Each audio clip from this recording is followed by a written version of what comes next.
Ask the organizer. I would assume yes. Still on?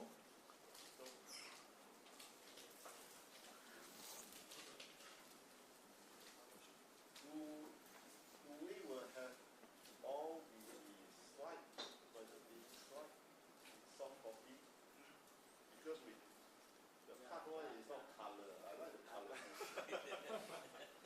I'm not sure whether the three bosses agree to give out all the slide in soft copy. So the organizer will burn you CD or we absolutely. Anything I showed is available. I'm a professor. The whole idea is to anything that could be used, great. You didn't want to judge me for slide 81. I no money to pay. You can choose what you want or what you think is worthwhile. Ideally, one of the slides will be worthwhile. I don't know about the other ones. All the slides. All the slides. Okay. Because we are all tend to be very forget. Is that all right? All the material of this S100 seminar, we will provide a soft copy end of this course. The Friday, we will give a USB stick with the certification. Perfect. Maybe if not get a certification, you will lose. So Friday we have no choice but to cut. Yes, no shopping on Friday. So sad. Your wallet will be happy. I think so. Okay, so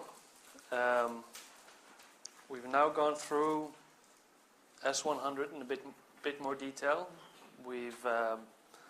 I think I agree with Lee saying that maybe we got the order a little bit wrong, but the information has still been given, and hopefully you can decipher it in the right order. So we've seen the overview of S100. We've seen the current developments happening with S100. We've also seen the high-level details on nautical publications. And we've discussed a little bit about S101 and the development schedule. So this presentation is on the structure of S101 as it exists today.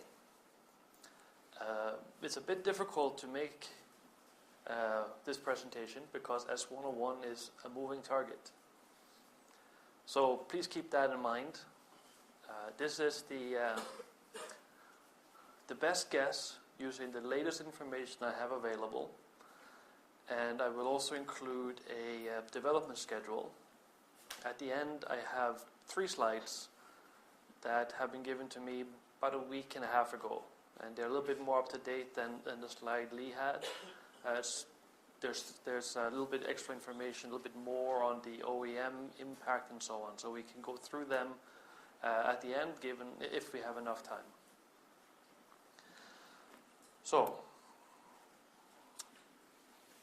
the current S101 components with the S57 equivalents. It's not entirely true to say S57 equivalent, but in the interest of space, I left it like that. S101 consists of a main document, and it has a number of annexes. At the moment, there are 4 annexes, and I put Annex E with a question mark because that's where I expect the portrayal part will go. The main part is equivalent in S57 to Part 1, and partially Part 2, and Appendix B. Appendix B was that. Sorry? Exactly. Product specification. Annex A is the Data Classification and Encoding Guide, DCEG for short. You are probably familiar with UOC. DCEG is the new word you'll have to learn. If you don't do encoding, then I agree with Lee. You don't have to think about that, but you will have people that will know what this is. And that one is much more than what the UOC currently is. Currently the UOC is about 100 pages. This document is enormous. It's currently passing 500 pages.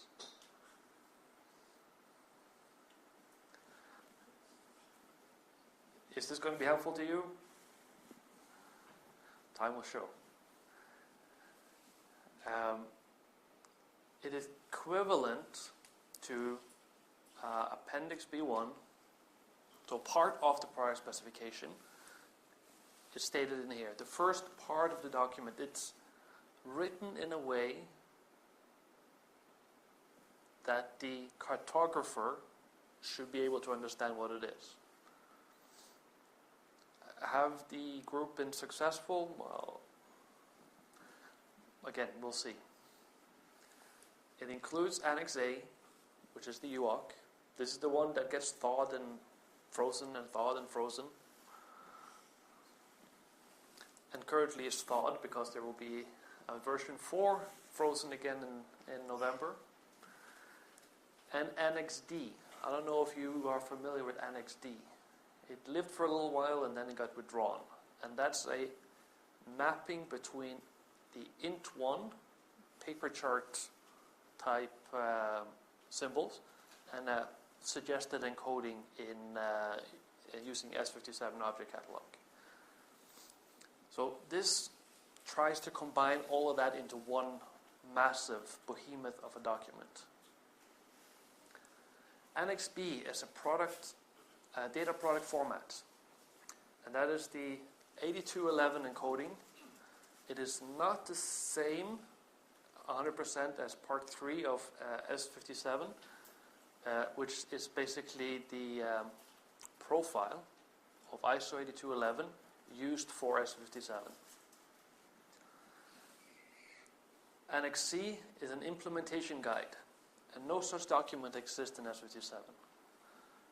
There's a bit of controversy around this document in that the name is not really liked.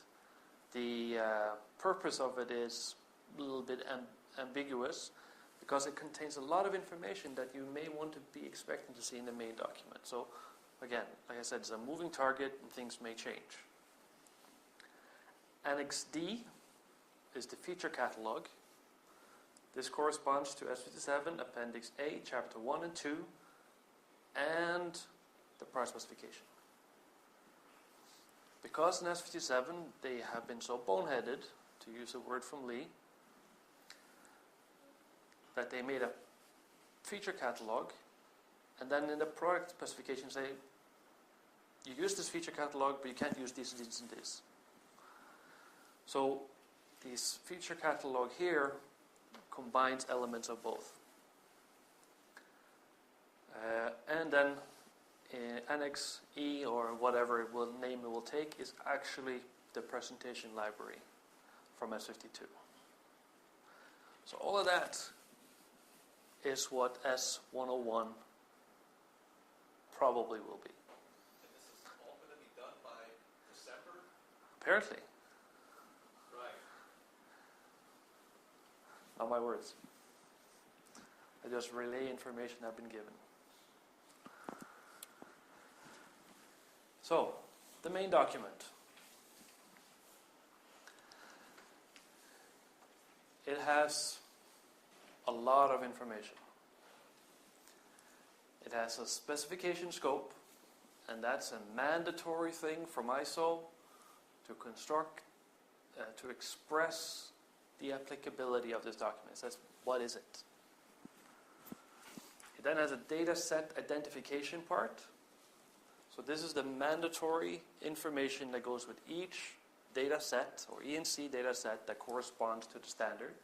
And this is similar to the S57 data set identification field. This is, whenever you make a new ENC, you will set this in the production system. And most of it is done fairly automated. It then has the data content and structure. And it's saying that S101 is feature-based.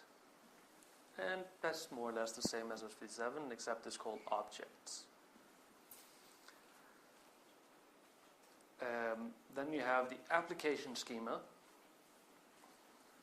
And this is the one where we saw for MPA. There was a number of boxes, different colors. However, S101 is a whole different monster from MPA. And it's been decided, due to the size of the feature catalog, that they will not make an application schema in a visual form. It will be the feature catalog that contains the structures, and you will not be able to see it other than in the XML file, if you can read that, or in the human readable version of the feature catalog. So it's a, let's call it a cop-out. If for software developers, it doesn't really make any difference, but it may be a little bit more tricky for those that have to understand and know the encoding when they don't have this diagram to relate to. But that said, the diagram would be somewhere in the size of this wall.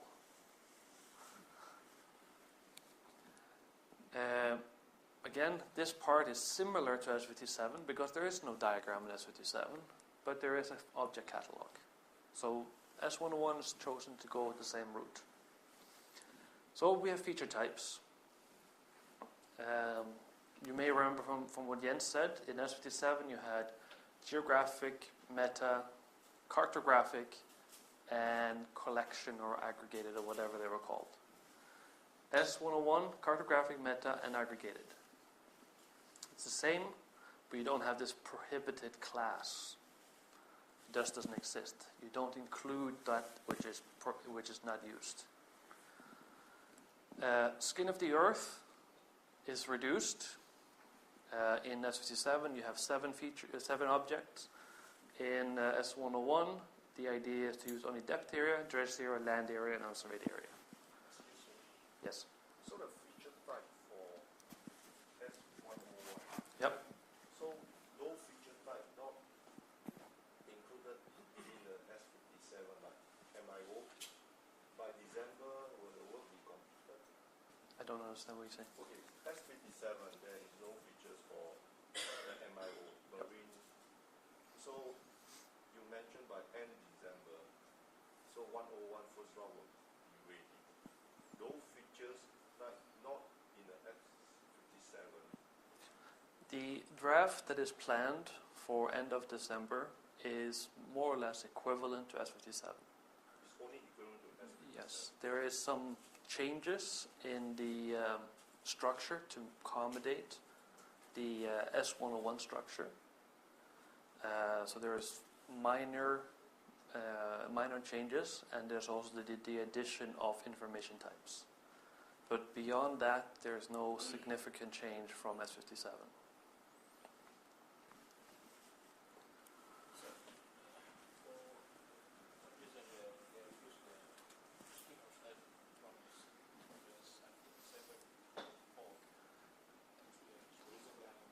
Because of lessons learned. Because of lessons learned. You may know floating dock is a skin of the earth feature in object in S57. However, floating docks may move. So what happens when you move it? You have a hole. Yeah, just a hole. So to overcome that issue and realize that floating dock, pontoon, and hulks may move, the decision was that we remove them from the skin of the earth and we put one of these feature types underneath. So if the hulk moves, maybe it's a depth area underneath, or maybe it's an unsurveyed area underneath. You decide, based on what knowledge you have of the surveyed area.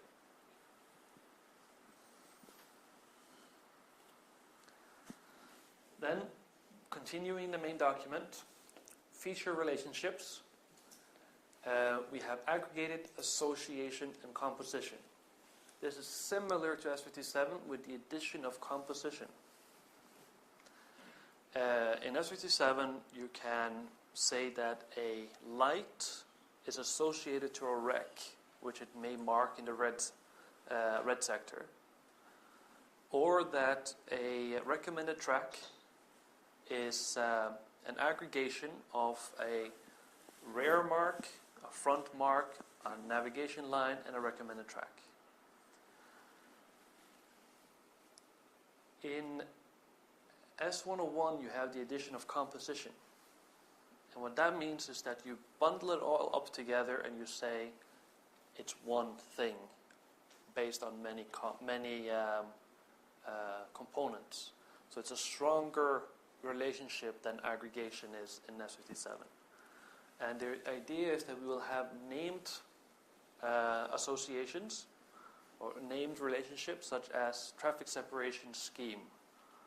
That's a type of a named aggregation, and you would then associate compose that feature based on the components that are collectively become this traffic separation scheme.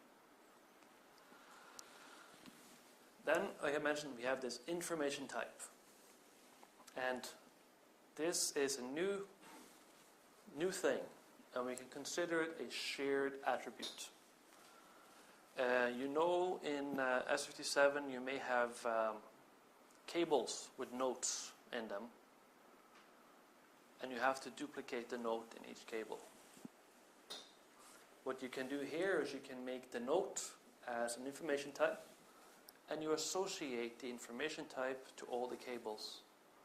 So you only carry the note once, and if you have to make changes to the note, instead of going to each object where this note is present, you just change the note, and the association remains the same. So I think this is a good improvement.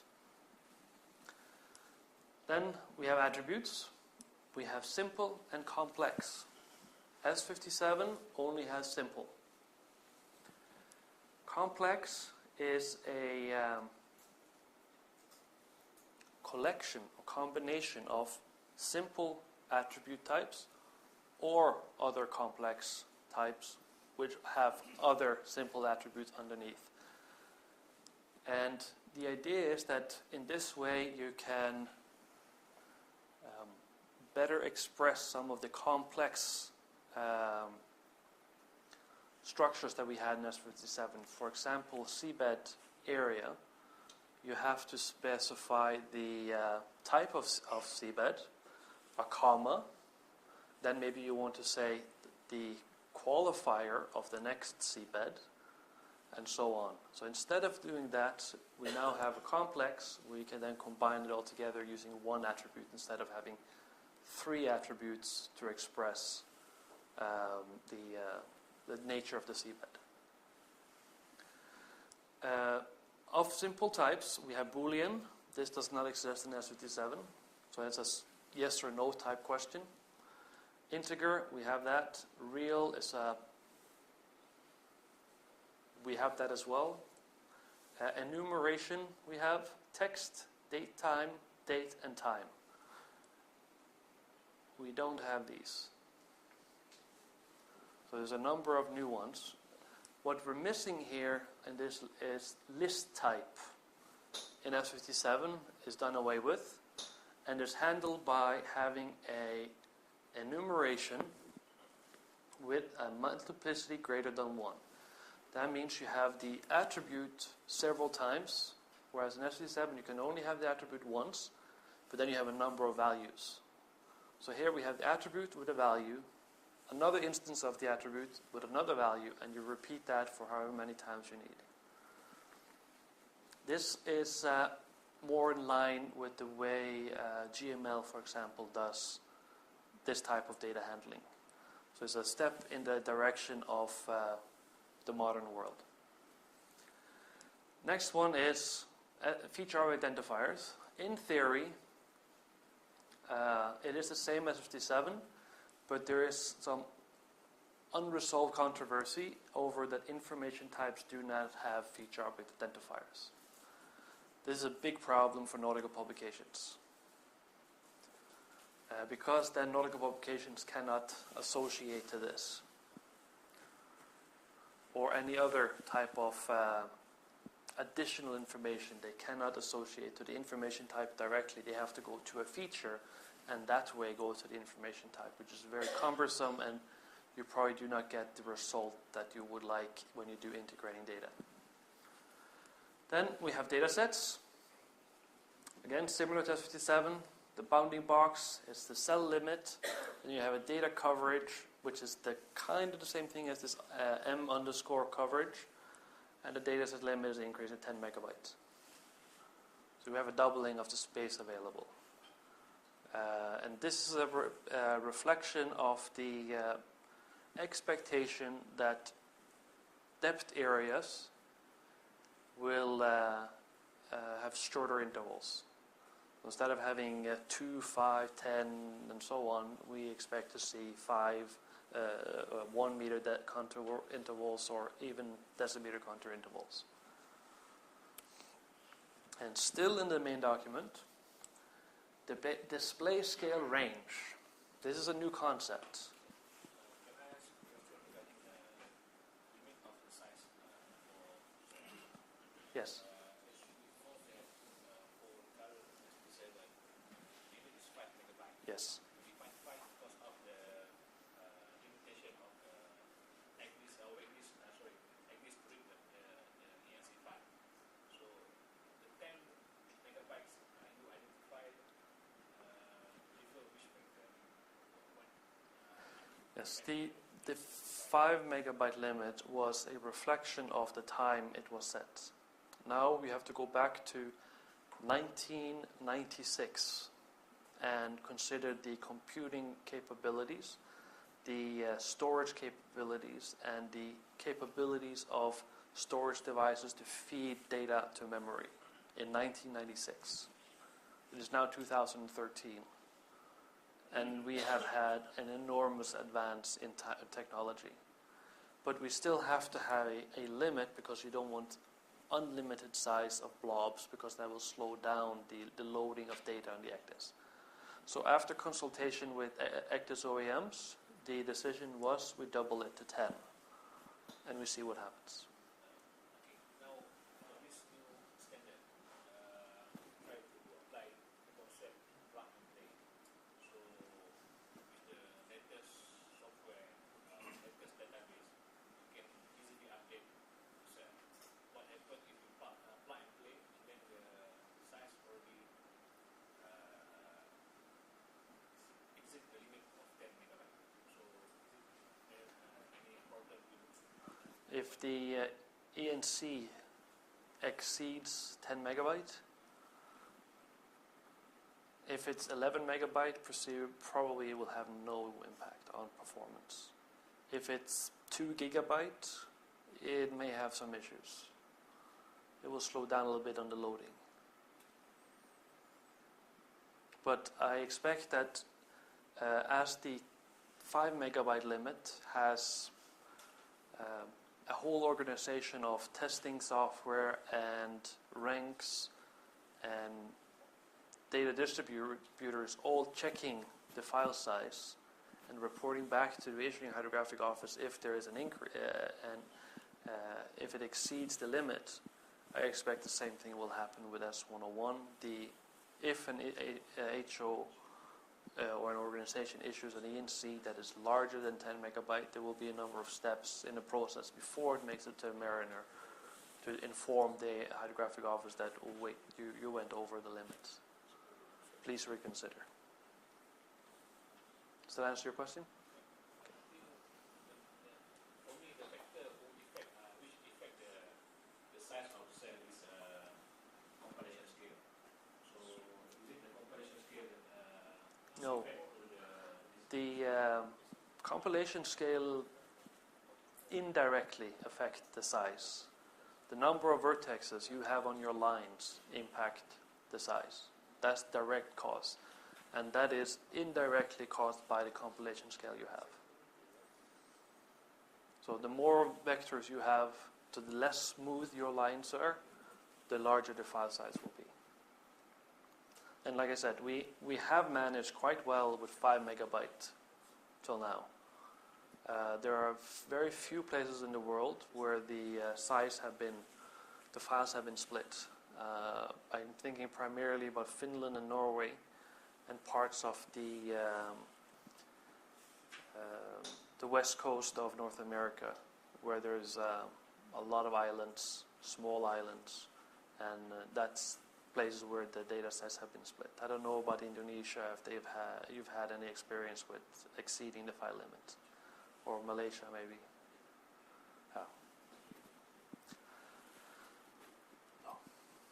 Okay, then display scale range. This is the replacement of compilation scale in S57. In S57 we have one compilation scale, and it's let's call it a best guess to what the data was compiled at, because often it's compiled by many different sources of different compilation scales and changed and altered and a little bit massaging and so on. This concept is different because it expresses an upper and lower scale limit that the data is suitable for. There's no such thing in S57.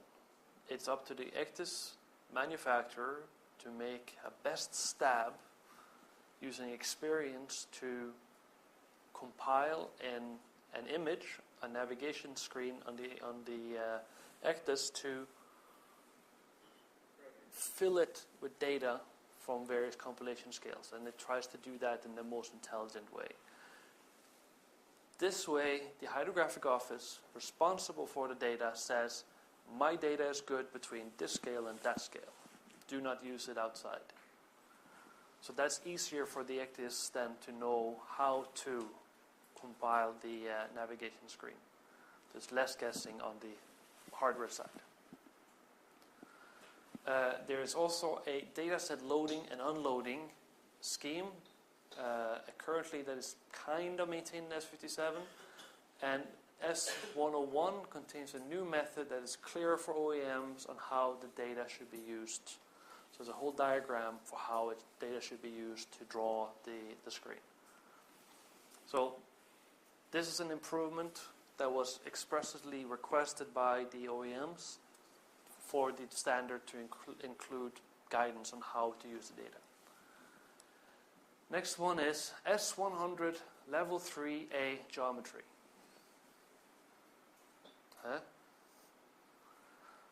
S57 says we use chain node topology. What this one says is kind of the same thing, but you add surface. S57, there is no surface. You get a surface by having a continuous loop of references between an area feature and edges. So this is making that part a little bit more clear in the data. There's also a limitation expressed in here, as I call it a footnote, that says line features must not be encoded with a distance between two consecutive vertices which is smaller than 0.3 millimeters at maximum display scale. So the highest scale, the largest scale you can use the data on, you should not have the vertexes closer than 0.3 millimeters. So that impacts the density of data that you can have and the file size. The trouble with this is that there is already expressed a concern from some member states that they have legally defined areas with set points that at certain scales or envisioned or planned scales will be closer than 0.3 millimeters. What that means is that maybe that Hydrographic Office will not be able to issue an official ENC for that area. So maybe there has to be a revision back from a must to a should, which is back to S57. So there is some controversy to be worked out in that sense.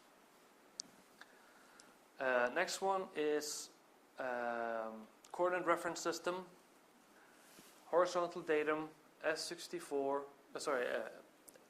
WGS84, vertical datum can be whatever from a list, and that's more or less the same as S57. There's no change. Data quality. Here I think there is a significant improvement. Data quality in S57 consists of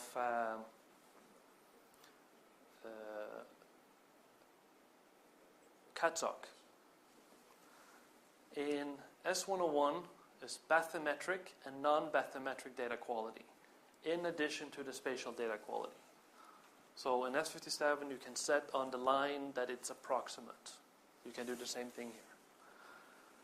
However, the non-bathymetric data quality does not really exist in S57. So that's an expression of the, for example, the up-to-dateness of the navigation aids in an area.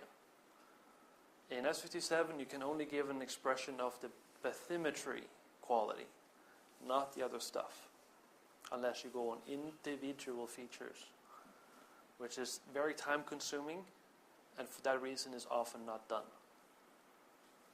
So this gives a more complete image of the data quality within the ENC.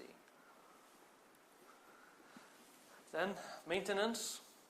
It specifies how the data sets will be updated, basically saying as needed. It's the same as S57. The reason it's there is because it's a mandatory field by the ISO documentation. Data product format, it is still 8211. It's the same as S57, but it has different tags.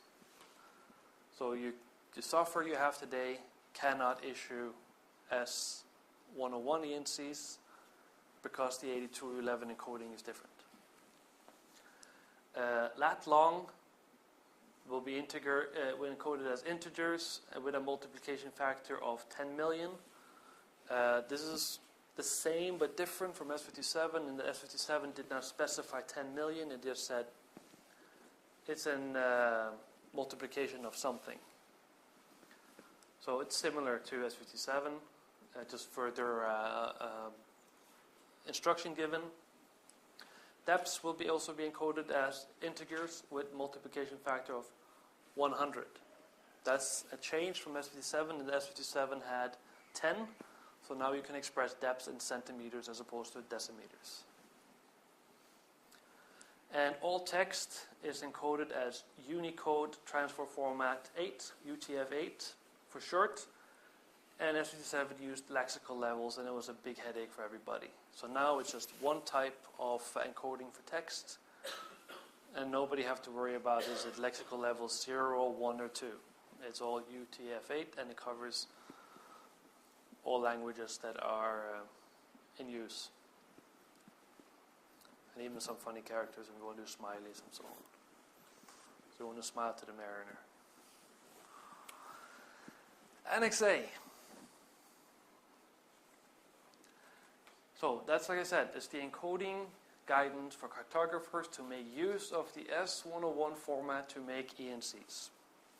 And like I said, it is 500 pages and growing. So it's a behemoth of a document, and your cartographers will have to know that. So you will have good fun giving training to your cartographers in this.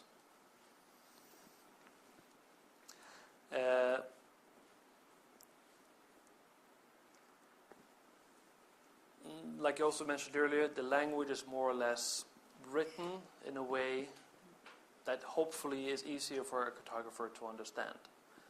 So a cartographer doesn't need to read all of S101, they just need to read this document, and hopefully that has all the information they need to understand the format and the task at hand.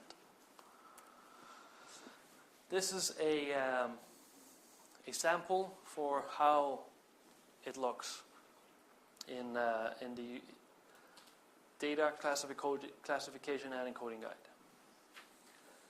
So the layout with the symbols and extra text down here. And you will notice this thing over here, multiplicity. This is instead of mandatory and non-mandatory and so on. This is express mandatory. 1,1 means mandatory. You must have one and you can only have one, is what it says. 0 to 1 means it's optional, but if you choose to use it, you can only have one. Data product format, again, new labels and tags, and there's support for new items such as surface, information types, and so on. And the annex is for software producers and of virtually zero interest for cartographers. The implementation guide is guidance on how the software producers should use the standard, both production system manufacturers and ACDIS manufacturers. And like I said earlier, there's an ongoing discussion of this annex. What is the use for it? Because there's so much information that maybe should go up to the main part of the document. So again, moving target. Feature catalog. It will be in XML and a human readable version. IHO is working on a feature catalog builder, which is a bit of a headache, but I won't go into that. There's no recent draft available, so the data model must stabilize. Again, it's because it's a moving target. There's no point in trying to issue a feature catalog because it is actually quite a lot of work to do this. And ongoing DCG, this is the behemoth part of the document, makes the data model a moving target. So till these guys say, okay, we're happy with what we got, you cannot really make this feature catalog.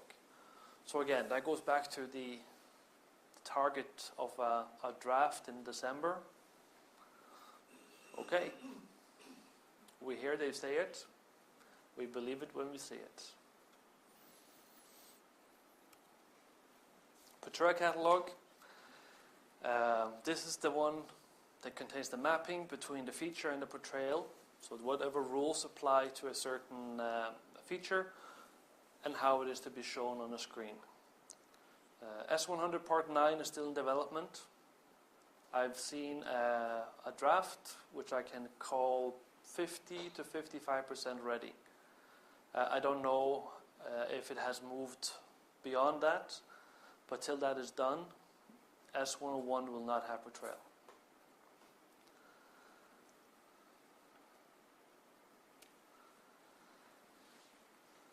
Development plan.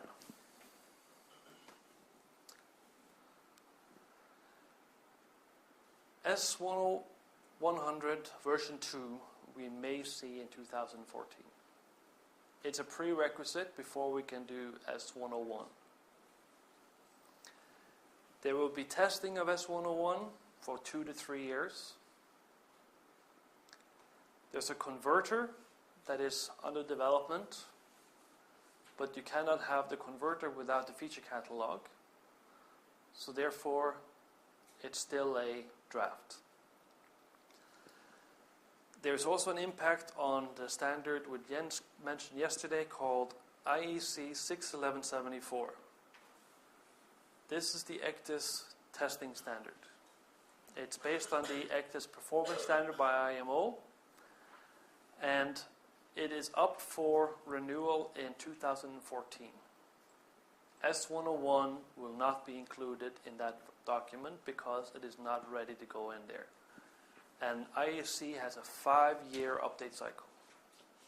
That means that 61174, the ACDIS testing standard, cannot include S101 till 2019 unless some change to the IEC rules are done, which I highly doubt because S101 is a significant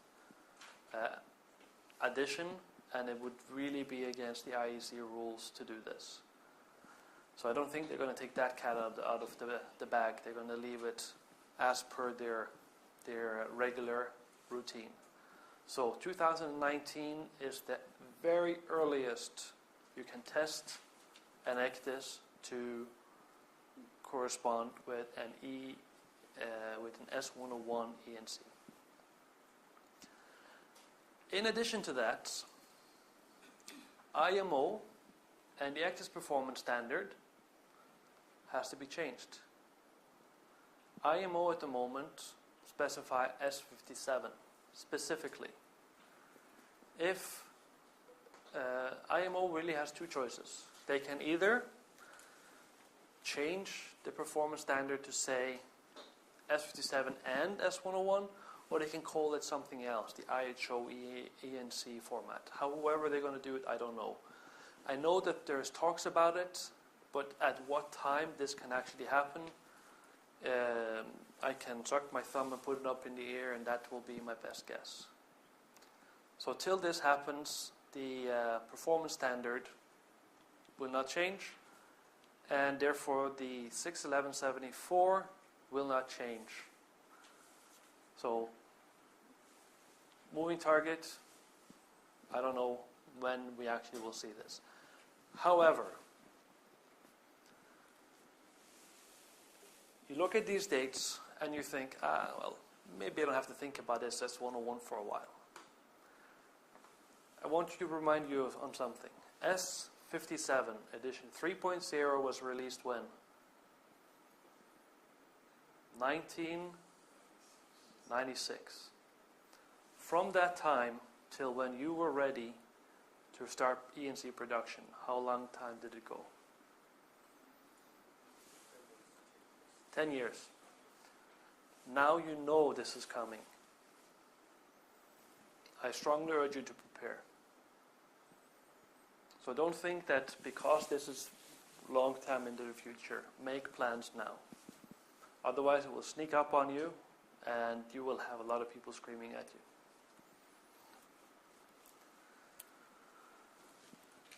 Then, draft system test plan. This slide is taken from a slide or a document that is being discussed in Taunton, England this week. So the validity of this may have already changed. I don't know. I haven't heard latest status, but this is more or less the overview of the S100 system. And this is how TS MAD plan to do testing. They plan to test building of catalogs. They plan to test production of data and validation as a phase 2. They plan to test distribution as a phase 3, and they plan ingestion display of data as a phase 4 to 6. That's a very high level what they're planning. Their documents have more details, but exactly what the test plan becomes is an output of a meeting that ends today in England. So we'll have to wait and see what exactly comes out of that. So, in conclusion, S101 has no major change from S57. There are some minor changes, minor tweaks, but overall it's more or less the same. Same but different, to quote Lee. S101 is still a work in progress. It has a target finish in 2014. That's what I said. Tony has corrected me now to say December 2013.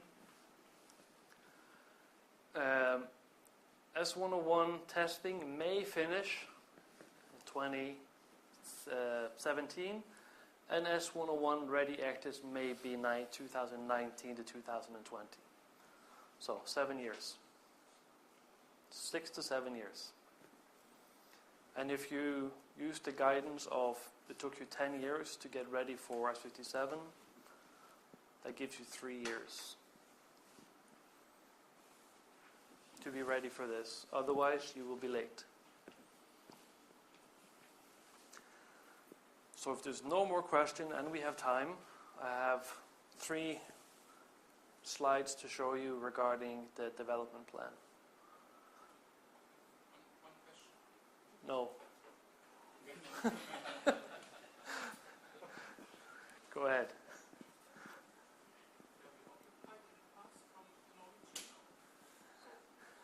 Yes, you were actually. I'm a little surprised just from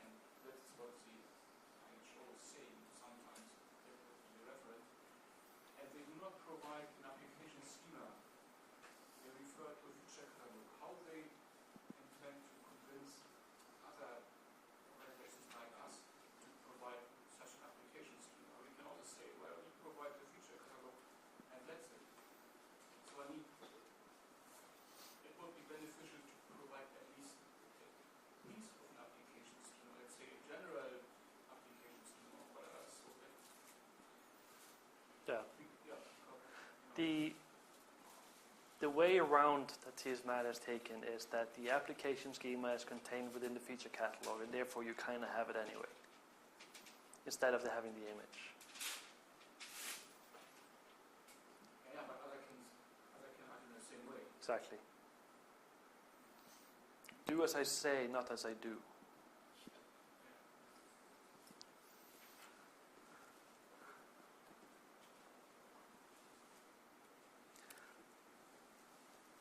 Then the slides Lee showed regarding development plan of S101 were a little bit out of date. I got these about 1.5 weeks ago, maybe 2 weeks ago. And they're still drafts, so do not take them for gospel. They are moving targets. But this shows a little bit more thought out process behind what has to happen before you have S101 actors. So, we are here. And look what they say. Finalize portrayal section of S101. Right. Okay. Finalized draft of S101 for testbed. No.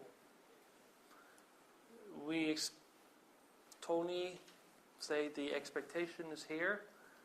We believe it when we see it. Now, don't get me as being overly negative here. I'm trying to be realistic. And again, like I said, just because the timelines are slipping does not mean that you can relax. This will come eventually, so get ready. Draft S58 and S64 for S101 sometime after here. Contract to create catalog builder. This was issued in June, so this has happened on time. Will it be ready then? I don't know. That's a question for Keras. S101 testbed development and iterative testing to start here. And that may happen. Like I said, there's a workshop taking place in Taunton this week, and like we heard from Republic of Korea, there is interest in Korea to make test beds for S101 or S100. So this is probably quite likely. User review and input. This is already happening. All those that participate at TSMAT meeting, there is 50 to 60 people at the last 4 or 5 meetings. And they are from all variety of stakeholders. So the input is already taking place. But I believe they mean specifically on the testing here. Again, this draft part of S58, S64, I think this one here is a little bit over optimistic, because I think S101, S58 will be quite significant. A big work.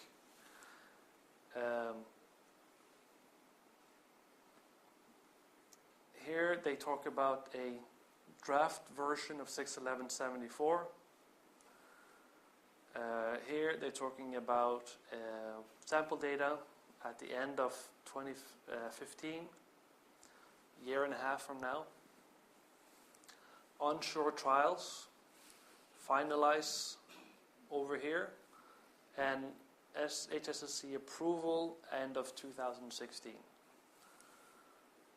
And then suppose an issue of the standard in sometime in 2017, because the member states have to approve the document. With the release of S101 in 2018 for operative use. And at that point, we will expect to see a OEM implementation of S100 based ECDIS. Now, it's difficult to read what it says here, but it says convert S57 or full S101 ENC data available. So after here. And sometime in the future, retire S57 and S52. Next slide. Initial steps toward S101 ENC and S10X. Testing, product trials, and introduction. So it goes more or less over the same thing that we had. Here it says 2016, version 1 published. What does it say here?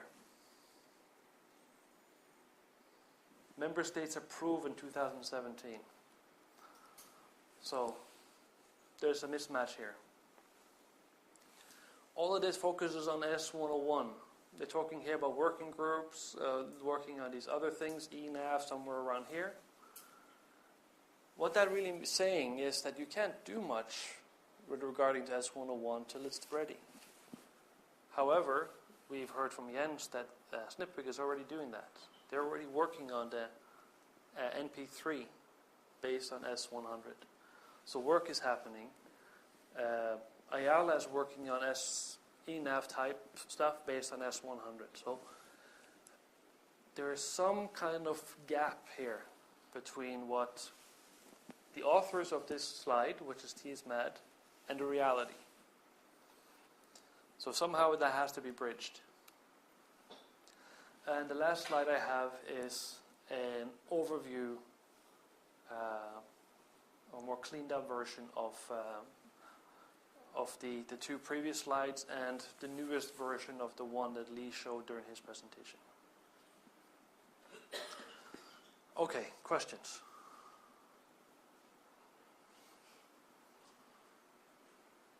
Everybody's hungry? Okay, good, me too. Come on, Lee, I see you on. You're itching. So, it's the takeaway impression I get. The takeaway impression I get is there's even more work that Eyvind has described than I realized this morning.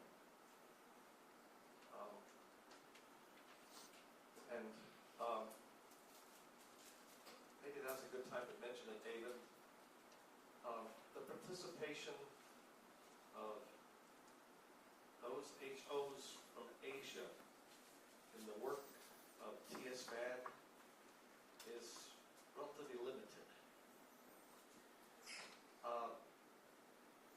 I have the impression, if not conviction, that TSMAD would benefit from the participation of responsible managers who will ultimately have to deal with this type of data and information. For whatever reason, the progress made thus far has been more difficult to achieve, slower than expected, and if anything, there's a lot more work that needs to be done.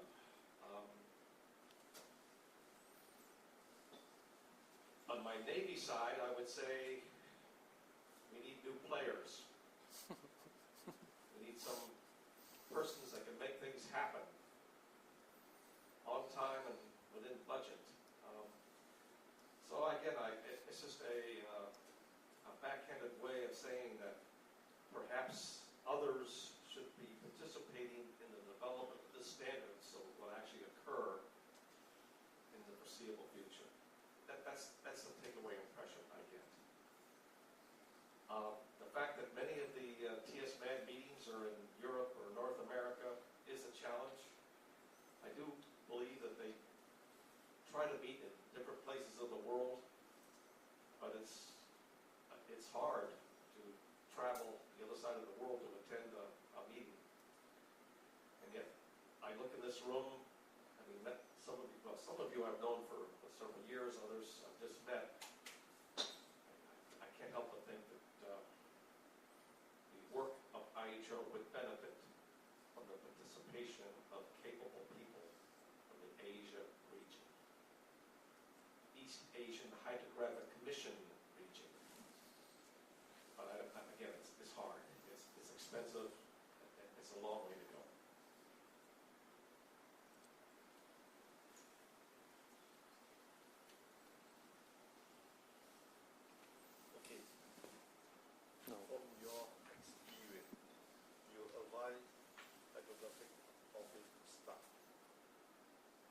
to start the preparation for the producing ENT in S101. Yes. We also understand the 500 pages of the coding guideline for cartographer. So can you share with us when is the best time for HO to embark this project? IHB says the first trial will be ready end December. Because for HO we need to look into the software, the production software. It's just like we did the S57. So your advice, how we would really want to consider this 101 journey? Thank you. I would advise that you. Don't do. Sorry? Don't do. Don't do, no. You have to do. But I would advise that you start familiarizing yourself with the documents that are behind, and you look for impacts. So basically an impact study on how the new standard will affect you. Specifically you, and so on. Because what you have done within your office is, technically speaking, creating a dialect of S57 in the way you do your work. S101 will put changes into that process. And you need to start planning for what does that mean for me. It's changes to the encoding, so you need to plan for budget to train your cartographers. It means that the software you are using today will have to be changed or modified. You have to put budget in place for that. So that type is an operational type of preparation. How will it impact my operation when it comes out? So put in place resources, human resources, financial resources, knowledge, and so on. That's what I would advise you to do right away.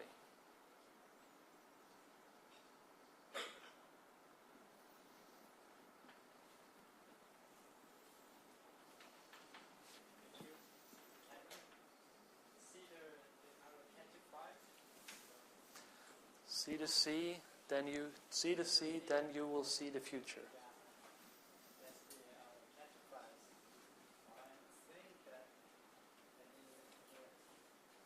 Professor Lee, he mentioned that our religion try to involve those quite specific working group.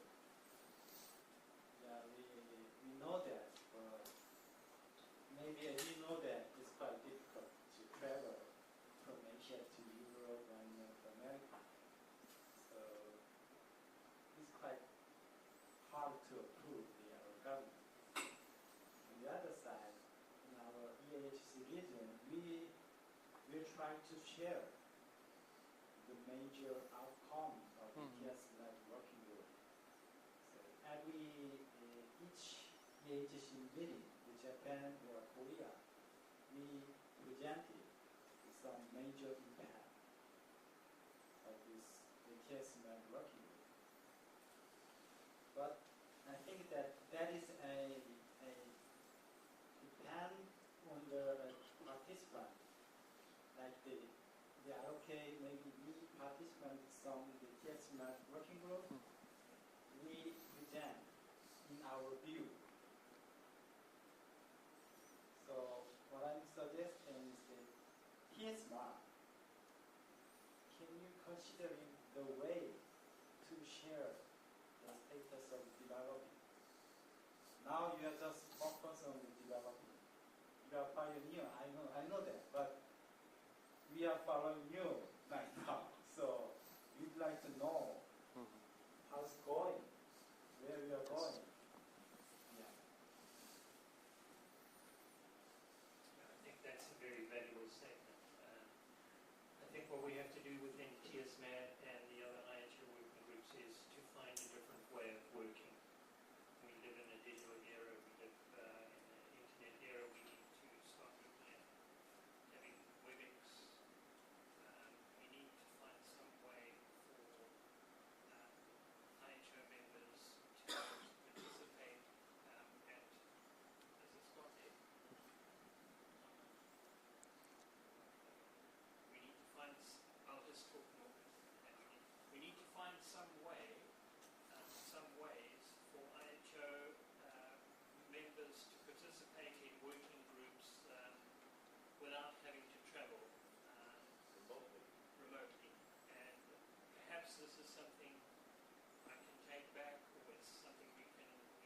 discuss at TSMAD and other working groups. I would also suggest that we are better prepared for some of the working group meetings. Sometimes things just happen at the last moment, documents come in at the last moment. We need to, if we're going to start working more effectively, we need to plan better and have documents submitted earlier. And don't Yes. be scared to make suggestions for different. It doesn't take into account other points of view from other. And if we Yes. could have, if we could make provision for members to dial in to participate from remote locations, we could possibly have smaller working groups that achieve more rather than one big forum that just sits and listens. What we want is more participation Yes. from remote members.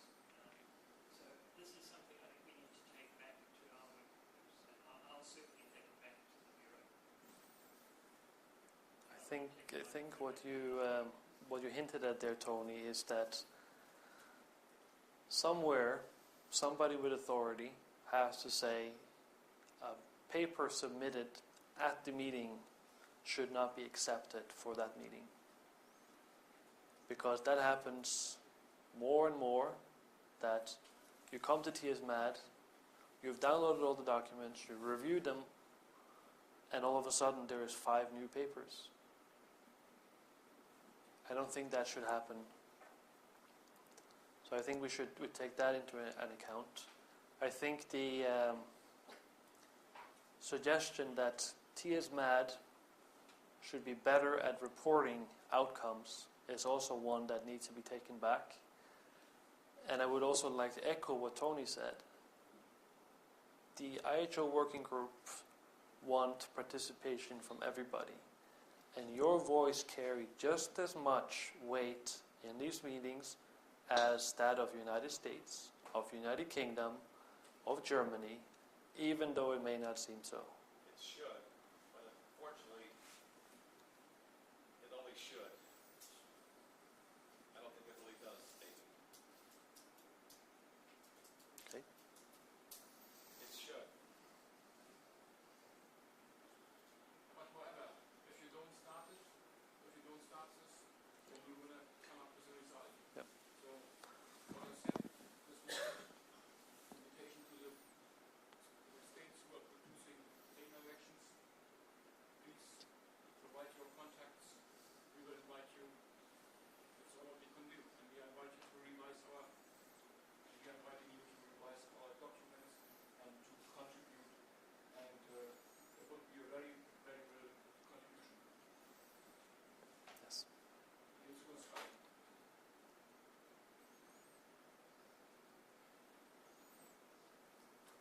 Okay. If no other questions, thank you.